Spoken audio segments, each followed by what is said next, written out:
se vio anteriormente en la presentación, en este video hablaremos acerca del músculo cardíaco, dividiendo este subtema en 3 puntos. Como primer punto, hablaremos acerca del corazón como bomba y la función de las válvulas cardíacas, que esta a su vez se va a dividir en la fisiología del músculo cardíaco, anatomía fisiológica y el por qué se le considera al músculo cardíaco como un sinsitio. Como segundo punto está el potencial de acción en el músculo cardíaco, respondiendo a la pregunta de ¿qué produce el potencial de acción prolongado y la meseta?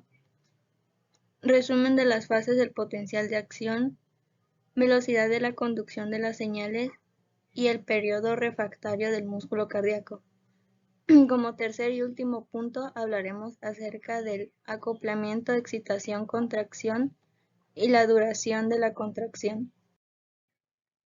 El corazón como bomba y la función de las válvulas cardíacas.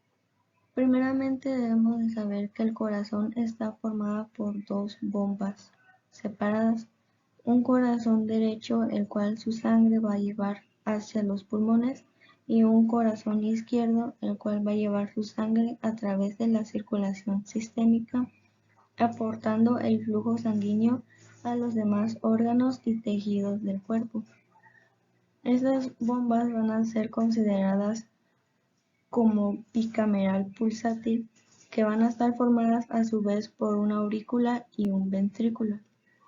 Cada una de las aurículas van a estar apegadas a los ventrículos, transportando así su sangre para que posteriormente los ventrículos aporten la fuerza necesaria para llevarse a cabo el bombeo de la sangre, ya sea hacia la circulación pulmonar por el ventrículo derecho o a la circulación sistémica por el ventrículo izquierdo.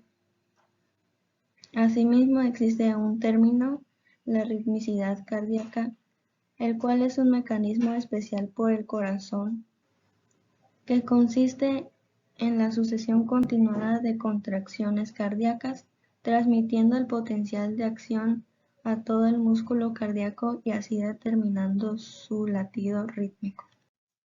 En cuanto a la fisiología del músculo cardíaco, vamos a ver que está formado por 3 tipos principales de músculo cardíaco: el músculo auricular, el músculo ventricular, las fibras musculares especializadas en la excitación y de conducción. Tanto el músculo auricular y el ventricular van a contraerse de manera muy similar a como se contrae el músculo esquelético, diferenciándose nada más en la duración de la contracción, que es mucho mayor. En cambio, las fibras especializadas de excitación y de conducción van a contraerse muy débilmente. Esto es debido a que contiene pocas fibrillas contráctiles, pero van a especializarse en descargas eléctricas rítmicas automáticas que se van a presentar en forma de potenciales de acción por todo el corazón y así formando un sistema excitador que controla el latido rítmico cardíaco. Viéndolo desde una perspectiva histológica, el músculo cardíaco va a presentar sus fibras musculares cardíacas dispuestas en un retículo.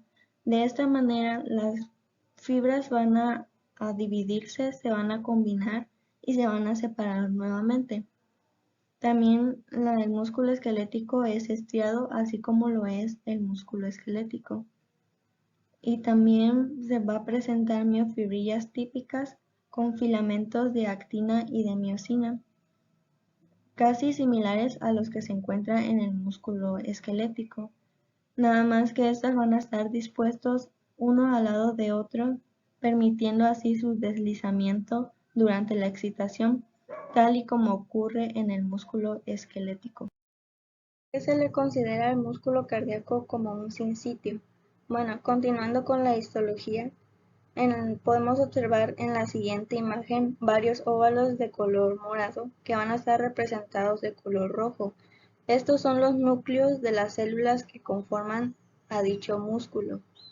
Igualmente podemos observar zonas oscuras que atraviesan las fibras musculares cardíacas, que van a estar representadas de color azul marino. Estas se les denomina como discos intercalados. Estos discos intercalados son membranas celulares que separan las células musculares cardíacas individuales entre sí. En otras palabras, las fibras musculares cardíacas están formadas por muchas células individuales conectadas entre sí, ya sea en serie o en paralelo. Cada uno de estos discos intercalados, las membranas celulares se van a fusionar entre sí para formar las dichosas uniones comunicantes, o también conocidas como de hendidura. Estas van a ser permeables, permitiendo una rápida difusión. Por lo tanto, viéndolo desde una perspectiva funcional, los iones se van a mover con facilidad en el líquido intracelular a lo largo del eje longitudinal de las fibras musculares cardíacas. De esta manera, los potenciales de acción viajan fácilmente desde una célula muscular cardíaca a la siguiente, y todo a través de los discos intercalados. Por lo tanto, esta es la respuesta a la pregunta: ¿el músculo cardíaco es un sinsitio de muchas células musculares cardíacas, en el que las células van a estar tan interconectadas entre sí que cuando una célula se excita, el potencial de acción se propaga rápidamente a todas? Teniendo el conocimiento previo de que el músculo cardíaco es un sinsitio, ahora podemos entender que el corazón está formado por dos sinsitios: un sinsitio auricular que forma las paredes de las dos aurículas y un sinsitio ventricular que forma las paredes de los dos ventrículos. Las aurículas van a estar separadas de los dos ventrículos por medio de un tejido fibroso que rodea las aberturas de las válvulas auriculoventriculares, que se va a encontrar entre las aurículas y los ventrículos, y esta es la razón de su nombre. Cabe mencionar que cuando se lleva a cabo el potencial de acción, este no va a ser conducido directamente del sinsitio auricular al sinsitio ventricular a través de este tejido fibroso, sino que se va a llevar a cabo por medio de un sistema de conducción especializado denominado como haz-a-ver, que este es un fascículo de fibras de conducción que tiene varios milímetros de diámetro, y es gracias a esta división del corazón en dos sinsitios que permite que las aurículas se contraigan en un pequeño intervalo antes de la contracción ventricular, lo que es importante para la eficacia del bombeo del corazón.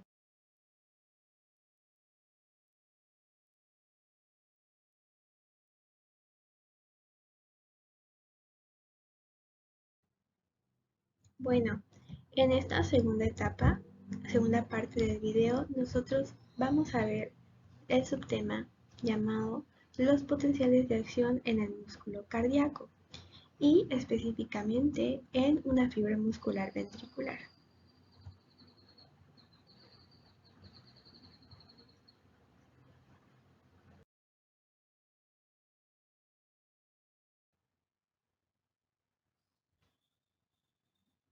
Bueno, para empezar, en este tema vamos a repasar algunos conceptos para que nosotros podamos recordarlos y de esta manera entender el tema ya con estos conceptos otra vez recordarlos y un mayor entendimiento de lo que es los potenciales en el músculo cardíaco.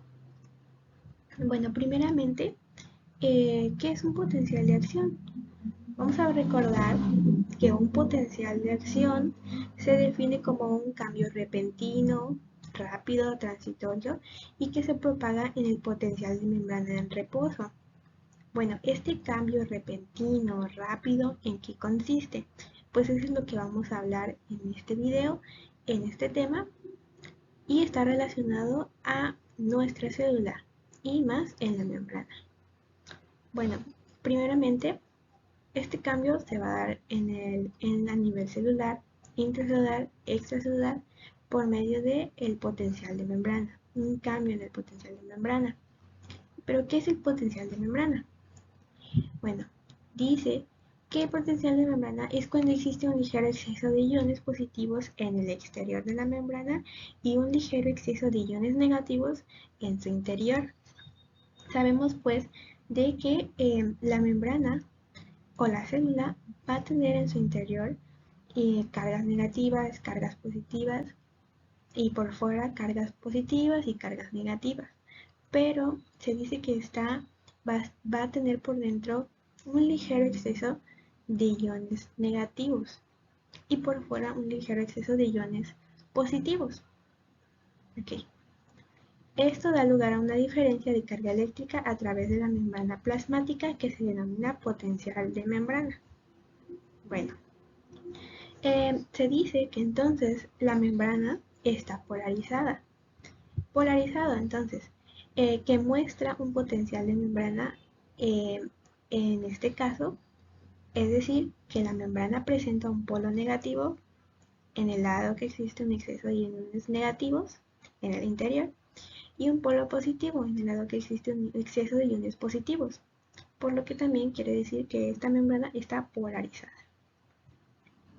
Bueno, ¿y qué es despolarizado? Pues sería lo contrario. Es el estado en que la membrana es más positiva a nivel intracelular y más negativo a nivel extracelular, por lo que podemos suponer que ha sucedido un cambio o una despolarización en la membrana, que sería lo contrario. Depolarizado. Permeabilidad. Bueno, en este caso, permeabilidad con respecto a la membrana celular, se dice que las membranas celulares son selectivamente permeables o semipermeables, pues permiten el paso de determinadas moléculas o iones restringiendo los de otros. Esto se va a dar por los canales que presentan las membranas. Y pues estos van a ser diferentes canales definidos en las membranas.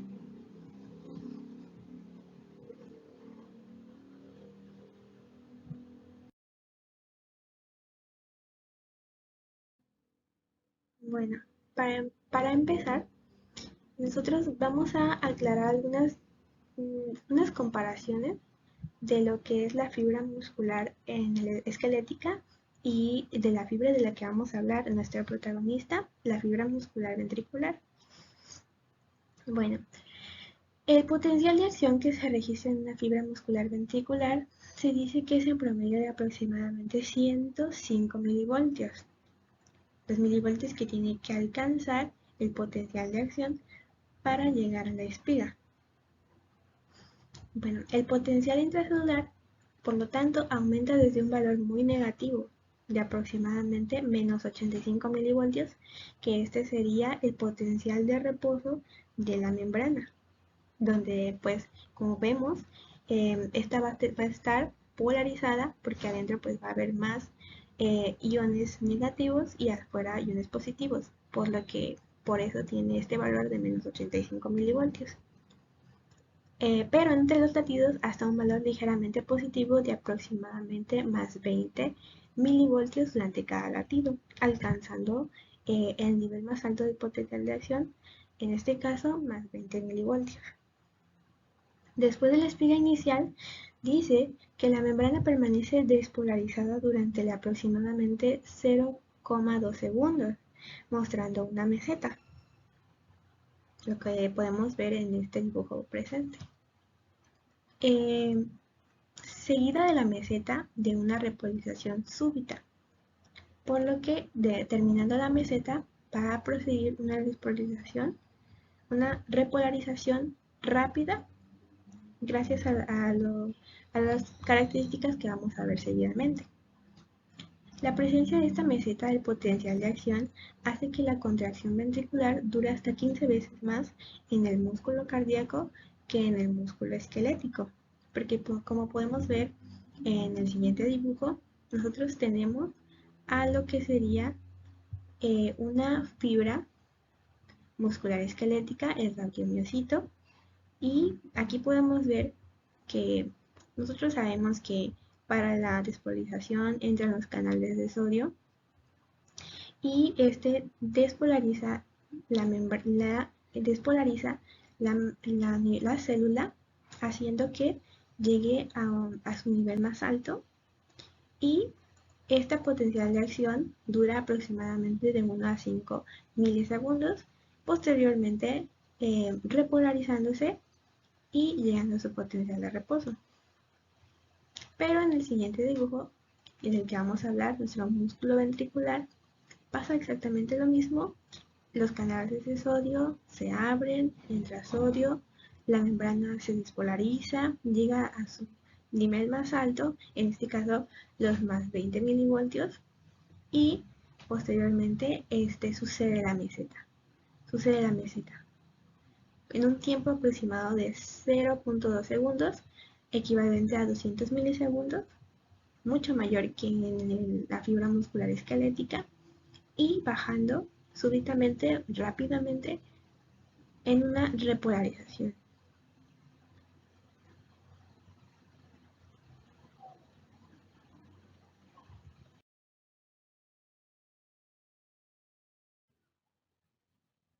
Bueno, aquí tenemos un dibujo de, de nuestro potencial de acción. Y como vamos a ver, primeramente, eh, vamos a ver que hay 5 pasos en los que nosotros vamos a identificar lo que sucede en este potencial de acción. Primeramente, nosotros sabemos que nuestra célula tiene cargas negativas en el interior. Como podemos ver aquí, pongamos que es nuestra célula, adentro tenemos más cargas negativas y por fuera vamos a tener más cargas positivas, un ligero exceso de cargas positivas. Y se dice también que va a haber característicamente sodio fuera de la membrana y potasio dentro de la membrana, dentro de la célula. Y esto es importante porque vamos a ver cómo es que estas dos iones cambian su posición, cambian de lugar y crean el potencial de acción. Bueno, en nuestra primera etapa 0, nosotros vemos aquí que los canales de sodio se abrieron y llevaron a nuestra membrana a una despolarización, llevándola al potencial de umbral. Alcanzando el potencial de umbral, estos canales de sodio aumentan y por lo que se sucede la regla de todo o nada, por lo que aquí sucede que la despolarización alcanza su máximo, llegando a la espiga de más 20 milivoltios.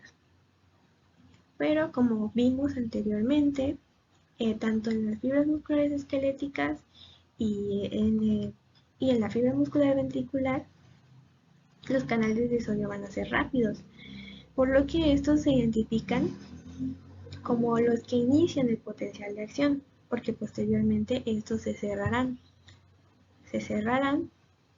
y pues dejarán de pasar dentro de la célula, por lo que se caracteriza posteriormente por una ligera baja en lo que es el potencial de acción. Pero, ¿qué pasa después? No sucede lo mismo que en el músculo esquelético, donde baja rápidamente a repolarizarse, sino que aquí entran otro personaje encargado de mantener el potencial de acción en una meseta de aproximadamente 200 milisegundos más, a diferencia del rapiomiocito, que son los canales lentos de calcio.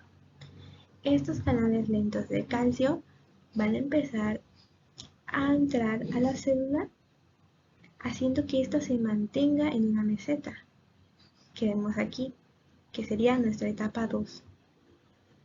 Pero también nosotros tenemos a lo que es el potasio.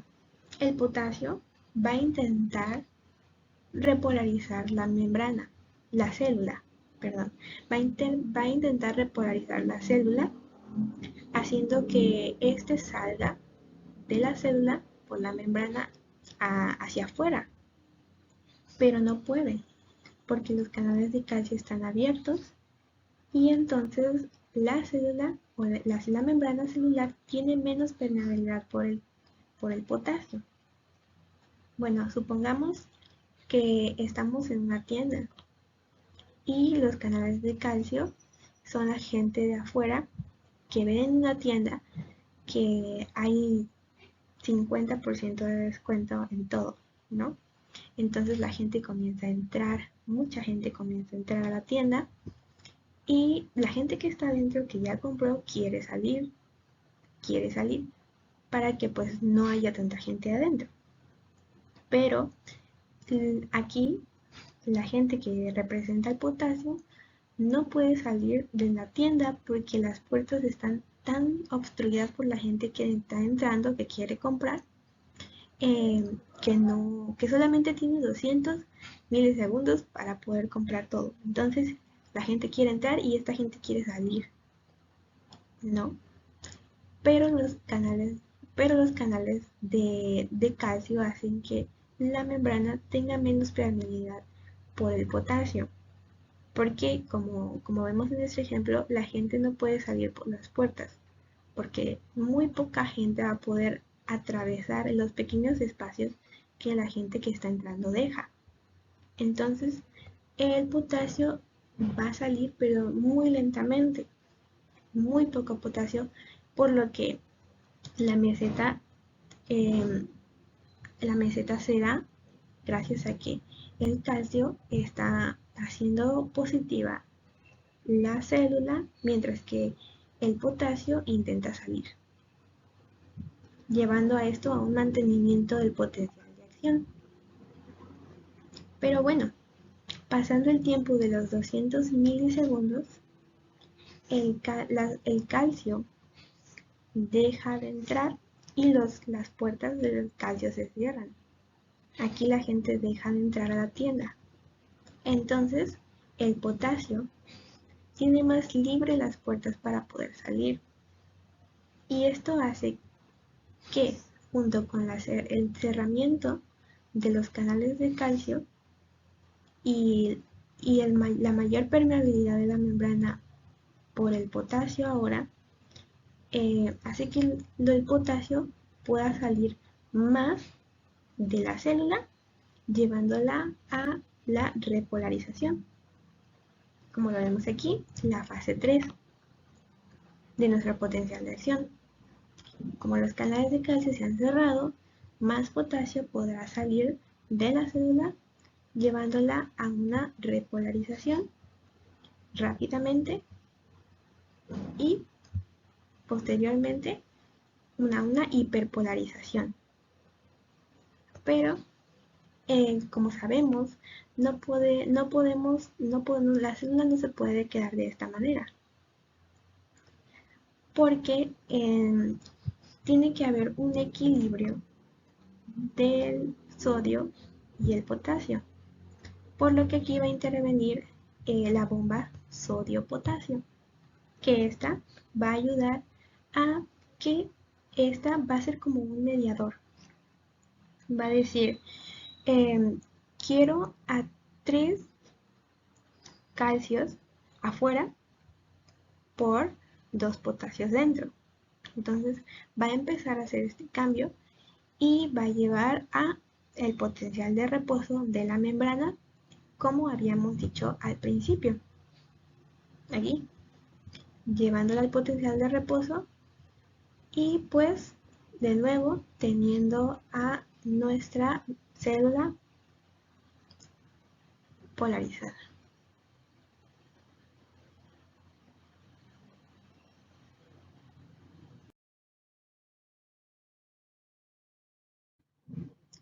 Y como, como un punto para este subtema, para poder hacer más, recordar lo que nosotros ahorita acabamos de ver, estas dos preguntas vamos a verlas como los puntos más importantes que vimos en este subtema, por lo que seleccioné dos preguntas.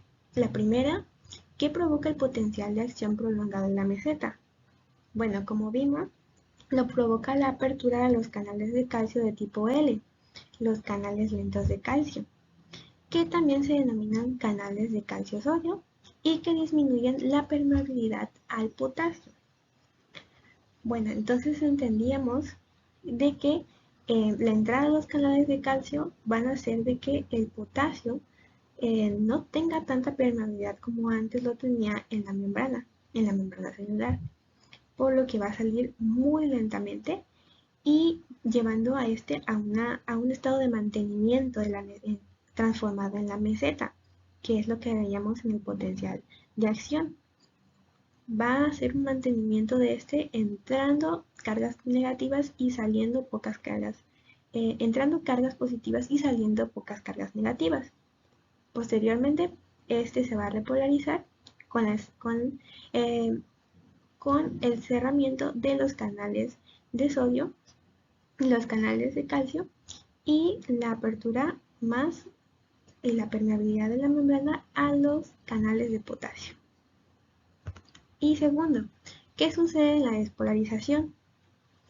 Bueno, el cierre de los conductos de calcio y el aumento lento y tardío de la salida de potasio a través de varios tipos de conductos de calcio.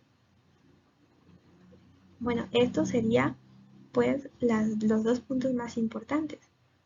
En la despolarización, como habíamos dicho, va a suceder el cierre de los canales de calcio y el aumento lento y tardío de la salida de potasio, llevándola a nuestra célula a una repolarización.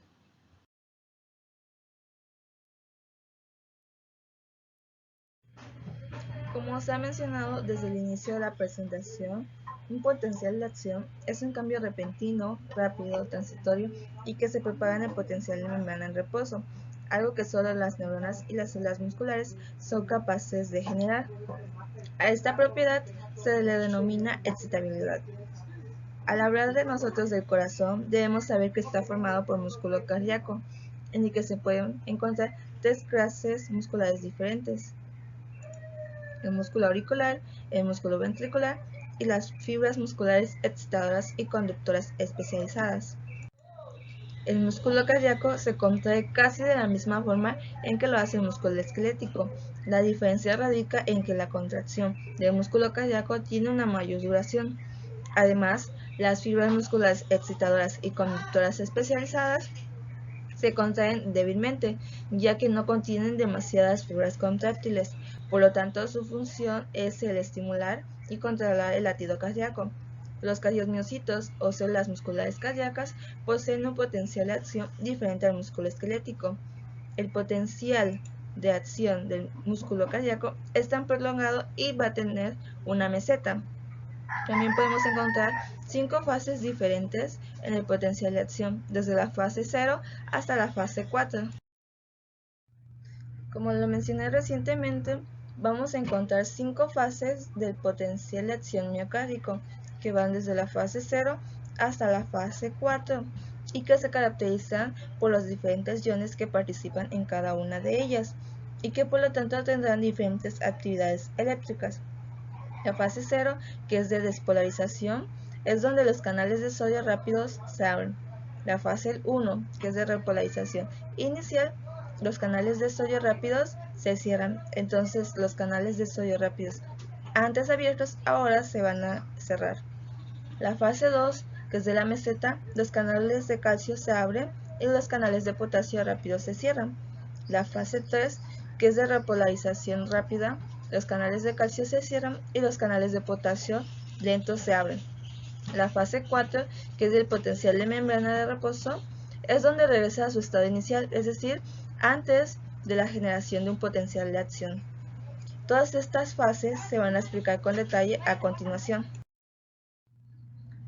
Esta es la primera fase del potencial de acción, que es la fase 0 o la de la despolarización, que como las mencioné antes, es cuando los canales de sodio rápido se abren. Aquí, cuando la célula cardíaca es estimulada y despolariza la membrana, este potencial se hace más positivo. Los canales de sodio activados por el voltaje o canales de sodio rápidos se abren y van a permitir que el sodio entre rápidamente hacia el interior de la célula y así la despolarizan. El potencial de membrana alcanza hasta 20 milivoltios aproximadamente antes de que estos canales de sodio se cierren. y como se muestra en la gráfica, pasa de un valor negativo hasta un valor positivo. Y todo esto es lo que representa esta fase de despolarización. La siguiente fase es la fase 1, que es la de repolarización inicial. Aquí lo que ocurre es que los canales de sodio se cierran, entonces la célula empieza a repolarizarse nuevamente y los iones potasio salen de la célula a través de los canales de potasio. Aquí en la gráfica se representa aquí. Esta es la fase 1. Esta es la fase 2 y es donde tiene lugar la meseta. Como les había dicho cuando les presenté la tablita, en esta fase los canales de calcio se abren y los canales de potasio rápido se cierran. En esta fase ocurre una breve repolarización inicial y el potencial de acción alcanza una meseta debido a una mayor permeabilidad a iones calcio y a una disminución de permeabilidad a iones potasio. Los canales de calcio activados por el voltaje se abren lentamente durante las fases 0 y 1 y el calcio entra en la célula. Después, los canales de potasio se cierran y habrá una reducción de salida de iones potasio. En combinación de un aumento de la entrada de iones calcio y una reducción de salida de iones potasio, va a llevar a que el potencial de acción alcance una meseta. Como lo podemos observar en la gráfica, esta es la fase 2, es donde tiene lugar la meseta debido a un aumento y una reducción en la entrada y salida de estos distintos iones. La fase 3 es la fase de la repolarización rápida y es donde los canales de calcio se cierran y los canales de potasio lentos se abren. El cierre de los canales iónicos de calcio y el aumento de la permeabilidad a los iones potasio va a permitir que estos iones salgan rápidamente a la célula para ponerle fin a la meseta de la fase 2 y así devolver el potencial de membrana de la célula a su nivel de reposo.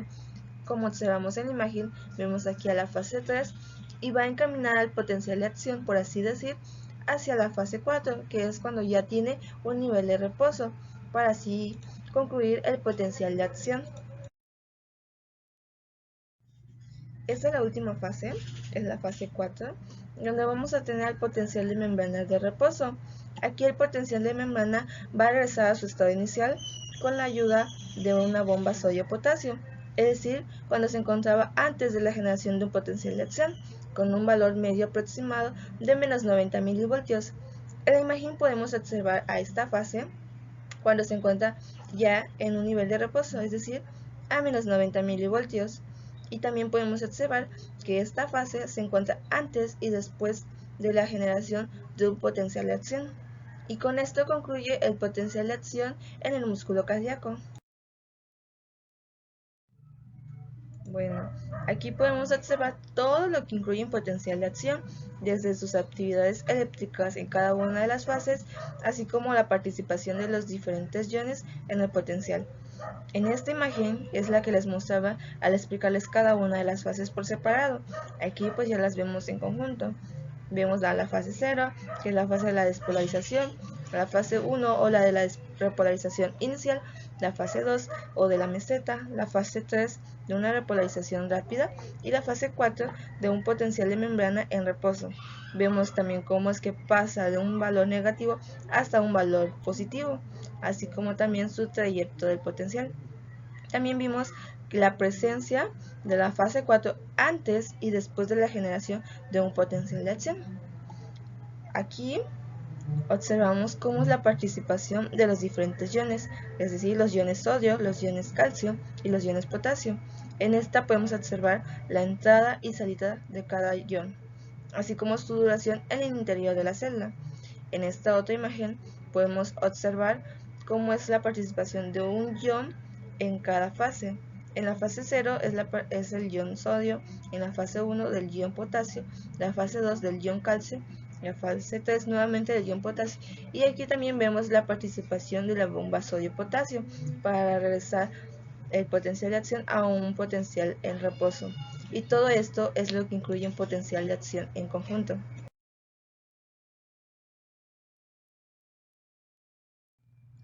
La conducción de las señales va a tener diferente velocidad dependiendo de la zona del corazón. En el caso de la velocidad del potencial de acción excitador a lo largo de las fibras musculares auriculares y ventriculares es de unos 0.3 a 0.5 metros por segundo, que es aproximadamente una décima de la velocidad en las fibras musculares esqueléticas, y en el sistema especializado de conducción del corazón, es decir, en las fibras de Purkinje, es de hasta 4 metros por segundo en la mayoría del sistema, lo que va a permitir una conducción rápida de la señal hacia las diferentes partes del corazón. El músculo cardíaco, al igual que todos los tejidos excitables, es refractario a la reestimulación durante el potencial de acción. Por lo tanto, el periodo refractario en el corazón es el intervalo de tiempo durante el cual un impulso cardíaco normal no puede excitar una zona que ya fue excitada del músculo cardíaco. El periodo refractario normal es de 0.25 a 0.30 segundos, que es aproximadamente la duración del potencial de acción en meseta prolongado. Y como vemos en la imagen, observamos este periodo refractario normal. Además, hay un periodo refractario relativo adicional de aproximadamente 0.05 segundos, durante el cual es más difícil de lo normal excitar el músculo cardíaco. Y aquí lo vemos. Vemos este periodo después del periodo refractario. Pero este periodo se puede excitar con una señal muy intensa, como se observa en la contracción primaria. Y aquí también vemos el ejemplo de una contracción tardía después del periodo refractario relativo. También hay que saber que el periodo refractario del músculo auricular es mucho más corto que el de los ventrículos, ya que para las aurículas es de aproximadamente 0.15 segundos y para los ventrículos de 0.25 a 0.30 segundos.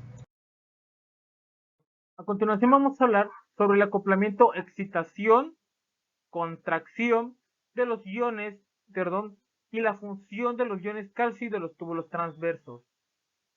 Para tener claro el término, he de aclarar que el término de acoplamiento, excitación, contracción se va a referir al mecanismo por el cual el potencial de acción hace que las miofibrillas del músculo se contraigan. Este fenómeno va a ocurrir tanto en el músculo estriado cardíaco como en el músculo estriado esquelético. Este fenómeno va a ocurrir cuando el músculo esquelético o cardíaco va a recibir una despolarización de lo que van a ser sus fibras. Pero ¿cómo se va a llevar a cabo la despolarización? Ok, tenemos en cuenta que el potencial de acción que va a pasar sobre la membrana ya sea tanto del músculo esquelético como del cardíaco. Sin embargo, en esta presentación nos vamos a enfocar más en el fenómeno que va a ocurrir en el músculo cardíaco. Vamos a encontrar que al despolarizarse la membrana debido al potencial de acción, va a ocurrir un desplazamiento de las fibras de actina sobre lo que van a ser las fibras de miosina. Pero ¿cómo ocurre este desplazamiento, esta despolarización? Bueno, principalmente vamos a tener lo que va a ser una unión sináptica. En esto es decir, la neurona va a enviar una señal. Esta señal va a transcurrir sobre toda la membrana plasmática de lo que va a ser la célula del miocardio. Okay. El cardiomiocito. Esta despolarización va a llevar a cabo lo que se mencionó anteriormente, lo que va a ser un desplazamiento de las fibras de actina sobre las fibras de miosina. Esto va a provocar que el sarcómero se acorte y de tal manera de que todo el conjunto de sarcómeros, todo el conjunto de fibras reduzcan su tamaño y así podemos ver lo que es en la imagen, una contracción. Sin embargo, al terminar esta contracción, vamos a provocar una distensión, una relajación del músculo, lo que va a hacer que recupere su tamaño normal.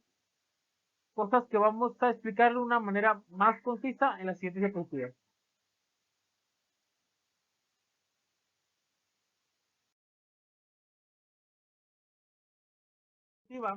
Vamos a tener lo que va a ser todo el fenómeno o todos los fenómenos, así también como sucesos que van a ocurrir, ocurrir en lo que son las membranas celulares de la fibra del cardiomiocito, que es principalmente las fibras que van a conformar al miocardio. Ok, el potencial de acción va a empezar por lo que va a ser la membrana plasmática, como podemos ver en esta proyección de acá, del punto 1. El potencial de acción que va a recurrir sobre la membrana plasmática va a abrir lo que van a ser los canales de calcio activados por voltaje.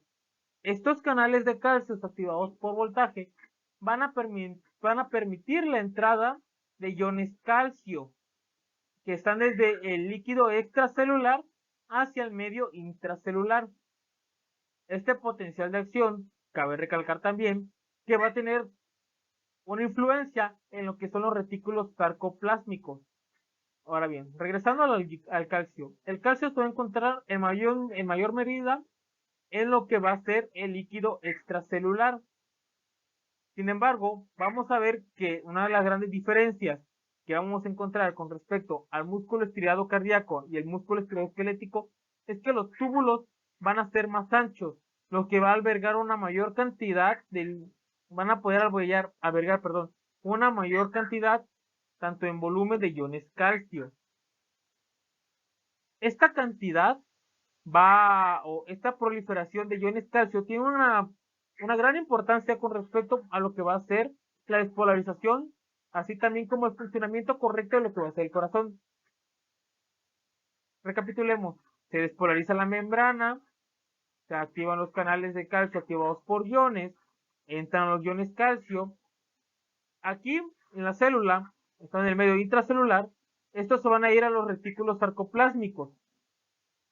En los retículos sarcoplásmicos vamos a encontrar como un principal almacenamiento de iones calcio.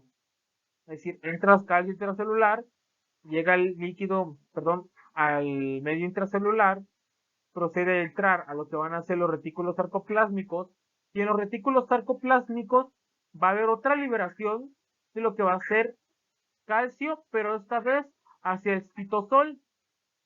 En el citosol vamos a ver si tomamos una muestra, vamos a ver un gran aumento de lo que va a ser calcio. O sea que vamos a tener principalmente, esto va a recurrir a una despolarización de la célula, debido a que a la entrada de iones calcio vamos a pasar de un medio electronegativo a uno electropositivo. Aquí vamos a recordar un poco más adelante lo que es la función, vamos a tocar de manera simple, lo que va a ser la función del calcio, ya que esto es bastante importante tanto para la contracción del músculo estriado esquelético como del músculo estriado cardíaco. Ok. El aumento del calcio, como podemos ver en el punto 5, aumento del calcio citosólico, va a provocar, como podemos ver al punto 6, que va a ser que se une a la troponina. La troponina va a ser una de las principales fibras que vamos a encontrar de interacción con respecto a la miosina y la actina. Ok, como podemos ver en el punto, aquí vamos a ver que ya que se hubo un aumento de calcio extracelular, el calcio intracelular del citosol, este calcio que va a estar aumentado va a irse a lo que van a ser las fibras musculares. En estas fibrillas, vamos a encontrar principalmente lo que vamos a ver aquí, es un fragmento de lo que va a ser un sarcómero. Viendo más microscópicamente a la unidad funcional, aquí podemos ver a lo que son las fibras de actina y la miosina. Cabe recalcar que la troponina va a encontrarse en íntima relación con la actina. Si tenemos en cuenta que, recordando lo que es la funcionamiento, contracción del músculo estirado esquelético, tomando en cuenta como la forma más básica, al entrar en esta parte de lo que va a ser la unidad funcional, vamos a ver que el calcio se va a unir a lo que va a ser la troponina. La troponina va a liberar los puntos de unión de la actina, que va a producir, ya que la miosina es más afín a la actina que al ATP que la va a andar sosteniendo, va a provocar la relajación del músculo, la contracción del músculo, de tal manera de que la fibra se acorte, y acortando la fibra, cortamos el sarcómero, acortando el sarcómero, acortamos a lo que va a ser el fascículo. Acortando el fascículo, vamos a acortar lo que va a ser el tejido, y ahí vamos a tener la contracción del músculo cardíaco. Ok, ya teniendo claro lo que procede en el movimiento, en el suceso de contracción, ahora es momento del periodo de relajación. Como podemos ver, ahora el calcio extracelular, perdón, el calcio citosólico que se liberó en lo que va a ser el paso 5 y el paso 4, la liberación del calcio citosólico y el aumento del calcio en el citosol, ahora vamos a tener que volver a meter todo ese calcio que salió de vuelta al retículo sarcoplásmico. ¿Cómo va a ocurrir este fenómeno? Principalmente vamos a tener la activación de lo que va a ser una bomba de ATP que va a encargarse de volver a meter el calcio del medio citosólico al retículo sarcoplásmico. La separación de este calcio se va a separar de lo que van a ser la troponina. Al separarse de la troponina, vamos a volver que los puntos de unión de la actina se van a volver a obstruir, lo que va a corresponder a una separación de la miosina, de la cabeza de la miosina. Y la separación de la cabeza de la miosina va a provocar que un ATP se vuelva a unir a esta para mantenerla en su posición normal, su posición de relajada. Así vamos a ver que la fibra muscular se va a extender, va a aumentar el tamaño, por lo tanto el sarcómero va a aumentar otra vez su tamaño a su estado normal, llevando a cabo la relajación del músculo. Pero eso no termina aquí. ¿Por qué? Ya que se separó el calcio de la troponina, regresa por medio de la bomba de ATPasa a lo que va a ser el retículo sarcoplásmico. Vamos también a tener en cuenta que va a haber un intercambio de calcio con sodio en el medio extracelular y medio intracelular. Este intercambio, que va a funcionar por una bomba de calcio-sodio, va a provocar una repolarización de la célula, de tal manera de que como si en esta parte pasamos de un entorno electronegativo a un entorno electropositivo, en esta parte vamos a pasar de un entorno electropositivo a un electronegativo. Sin embargo, la entrada de sodio va a provocar otra vez por medio de una forma de ATP, el intercambio de sodio por iones calcio. Todo este fenómeno que ocurre tanto en el punto 9 tanto como en el punto 10 va a provocar la repolarización de la célula. Al repolarizarse la célula debido al fenómeno que ocurre en el punto 7, que va a ser la relajación de lo que va a ser el cardiomiocito, vamos a provocar que el músculo regrese a su estado normal. Sin embargo, vamos a tener en cuenta que el calcio que ingresa a la célula, luego de activar los canales de la liberación, va a ser el mismo calcio que va a regresar al medio extracelular por medio de lo que va a ser el uso de las bombas de ATPasa del retículo sarcoplásmico. Ok.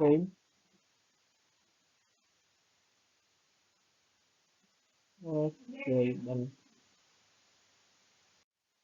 Bueno, este fenómeno que viene siendo dirigido principalmente por lo que va a ser la despolarización y repolarización de la célula, que viene siendo el potencial de acción, que aquí podemos tener repolarización, y vamos a tener acá el potencial de acción en el cual se va a empezar a llevar a cabo todo este funcionamiento. Vamos a ver más adelante que en la curva que se va a formar, la contracción muscular no va a ocurrir al mismo tiempo que se empieza a despolarizar la célula, ya que este funcionamiento va a ocurrir unos milisegundos después de la despolarización. Sin embargo, a pesar de que se repolarice el entorno intracelular, lo que va a hacer el cardiomiocito, no va a provocar el cese de los iones calcio, de tal manera de que la contracción muscular se detenga, sino que la contracción muscular se va a detener unos microsegundos después de haber finalizado el estímulo provocado.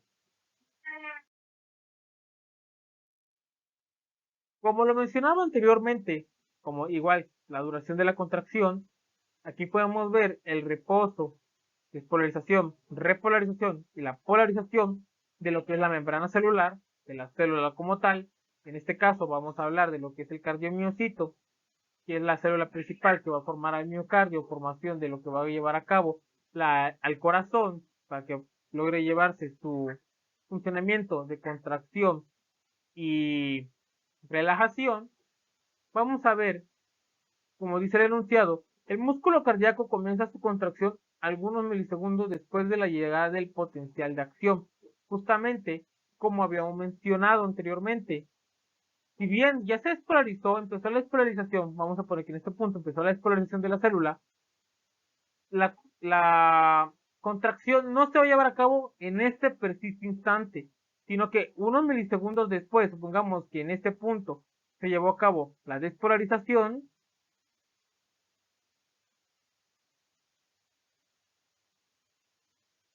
en este punto se llevó a cabo la despolarización, en este punto, unos milisegundos después, se va a llevar a cabo la contracción del músculo, que se va a surgir durante todo hasta llegar a su sobreexcitación, que va a ser la abertura completa tanto de los canales activados por calcio, tanto activados por electrones, que son tanto por los activados por ligandos. Ok. Ya viendo la sobreexcitación, empezamos a descender a la repolarización. Sin embargo, en el periodo en que empieza la repolarización, el cese de la contracción no se va a llevar a cabo aquí, sino que va a pasar unos microsegundos más para que esta contracción se lleve a cabo correctamente, como podemos ver aquí, y sigue contrayéndose unos milisegundos después de que finalice, es decir, al instante de que finaliza la contracción, perdón, el potencial de acción, no significa que este potencial de acción haya causado la repolarización de la célula y que la contracción muscular haya cesado en su totalidad, sino que la contracción va a seguir incluso a pesar de que la contracción, perdón, de que el estímulo haya cesado. ¿Pero a qué se debe este fenómeno? Bueno, este evento se debe a que los túbulos T del músculo cardíaco tienen un diámetro 5 veces mayor al de los túbulos del músculo esquelético, principal diferencia que vamos a encontrar entre ambas estructuras.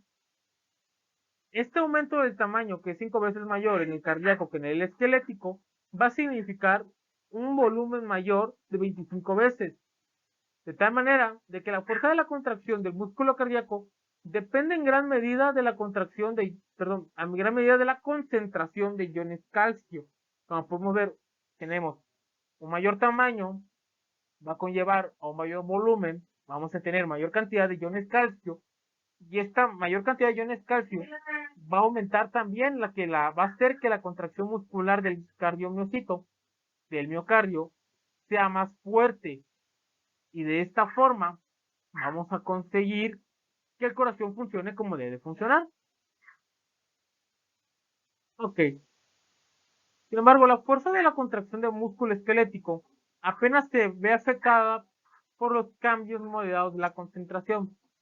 La literatura, lo que es el gaito, lo compara bastante con relación al músculo esquelético y el músculo estriado cardíaco, principalmente debido a las relaciones que estos tienen con respecto a su funcionamiento, lo que hace clara cuáles son las diferencias y cuáles van a permitir que el músculo estriado cardíaco funcione como debe de funcionar y que el músculo estriado esquelético tenga sus propias características, de tal manera de que se nos sea fácil comprender tanto las diferencias como similitudes y poder comparar el mecanismo de acción de ambos mecanismos. Ok.